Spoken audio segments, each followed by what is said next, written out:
What's up, guys? Welcome to episode 2 of the Life in a Law Student series. I was going to start the video here, but the weather here is really nice and sunny today.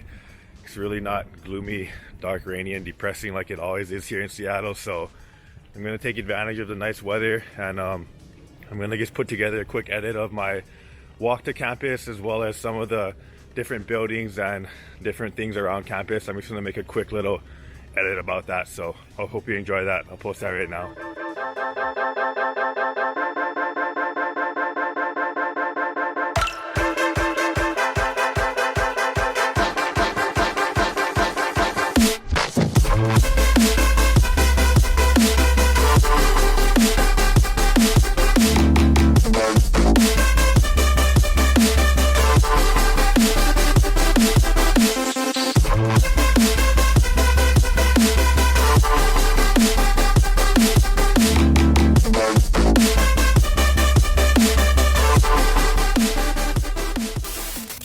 I finally made it to campus. Filming that sequence took so much longer than I thought it would.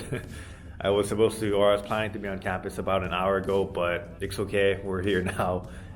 Where I'm at is a classroom on the 3rd floor of our law school. So basically these are classrooms that are used throughout the week, but on the weekends, any of the students here are able to come in, use the whiteboards, just use the rooms to study in. And it's really nice because they're pretty secluded, and you're able to get a lot of stuff done. You're able to focus well in them. So I like coming to these when they are open. And I guess what I'm going to be working on today is my law review article. And for any of you guys who are interested or who care, my topic is on me advocating for why blockchain technology should be implemented to the full extent in the agricultural industry. And the reason I'm arguing for this is because I feel that by fully implementing this type of technology, it can improve and be essentially an updated way of improving tracking and traceability methods that are currently in place within this industry. And basically the way that will help is if there's ever something like another foodborne illness, having all of the data on blockchain will give any of the producers, any of the suppliers, and any of the regulatory agencies the ability to access the data immediately to see where that foodborne illness or where that problem came from, and just trace it back almost immediately instead of waiting 1 or 2 weeks like the process currently takes right now to find and trace back those types of things. So that's basically what I'm writing about. I have a 12-page update due on Monday. Today's Sunday, so I'm going to spend the next probably 3 or 4 hours trying to finish that up, and then move on to some of the studying I have to do for my other classes in preparation for finals. Once I'm done here at the library, or once I'm done here at the law school, I'm gonna just head over to the gym and then get a workout in. But until then, I'm gonna just get to it. I'm gonna get to studying. So I'll see you guys when we get to the gym.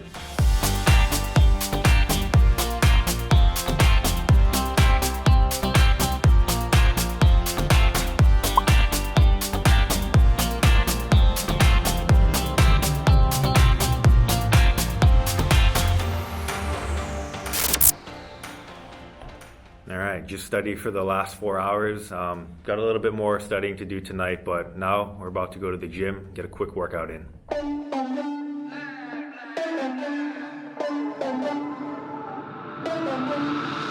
For the record, I'm done trying to make y'all comfortable. For the record, you ain't trying to grow, then it's done for you. For the record, lab on me going all the way. For the record, ain't trying to link, no time to waste. For the record, for the record.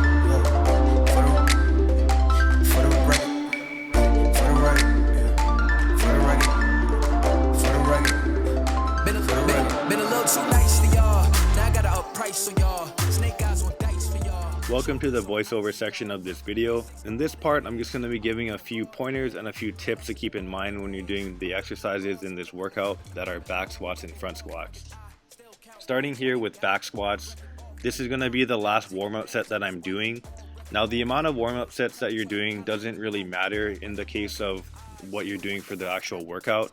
What matters is that you're not making very big jumps in weight between each of the warm-up sets. This is just to minimize the chance of getting any kind of injury and setting your body up in the best way to be able to hit the weight that you're going to do for your first set of 3 reps. So here is my first set of 3 reps that I'm doing at 335 pounds. One of the key things that I keep in mind right off the bat is to keep my core as tight as possible. The way that you can do this is visually thinking of your abdominal area and flexing that as hard as you can to make sure that it is stable when you're going down and back up on each of the squats. The last thing to keep in mind when you're doing back squats is to keep your chest upright. By keeping your chest upright, I mean when you go down, you want to make sure that your chest is remaining facing forward and not folding over or down in any way. This is just going to ensure that you're keeping the proper form and just making sure the path of the bar is going to be in the most efficient position. The next exercise that we're doing is front squats, and really nothing changes between what the pointers I gave are going to be. So the 3 things that I said to keep in mind are going to be keeping your chest up when you're coming up on the rep, pushing your knees out on the ascending motion of the rep, and finally just keeping your core as tight as possible throughout the entire squat to make sure that your body is in a stable position and that you're able to remain powerful throughout the entire exercise. That's going to wrap up the video for today, guys. I ended up coming back to campus to finish up the rest of my law review paper. I also set up a bunch of my notes over here just so I can get organized and start getting ready for the finals I have coming up. With that being said, if you guys liked any part of the video or if you learned something from that workout, feel free to drop a like on the video. And if you haven't subscribed already, please do so. I'd greatly appreciate it. And the last thing is, if you want to follow me on Instagram, I'll post a picture of my account here. And I will catch you guys in episode 3.